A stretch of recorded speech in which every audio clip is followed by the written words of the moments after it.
Hello guys, নমস্কার সবাইকে। আজকে ছিল রবিবার আর আমি চলে গেলাম কুরুমবেড়া ফোর্ট আমার ফ্রেন্ডকে নিয়ে। রাস্তাটা যেহেতু নিলাম বিকজ ভিউটা খুব সুন্দর ছিল এবং আমি তো পার্সোনালি গাইড করব যে রাত্রেবেলা এই দিকটায় না আসাটাই বেটার বিকজ রাস্তাটা খুব একটা আমার দুদিকে জঙ্গল মনে হচ্ছে, খুব একটা ভালো লাগেনি।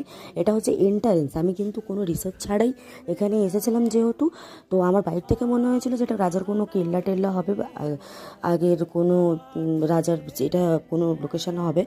তো ভেতরটা আমি যেহেতু মানে কোনো রিসার্চ করিনি, তো ভেতরটা দেখেই আমার সেরকমই কিছু একটা মনে হয়েছিল।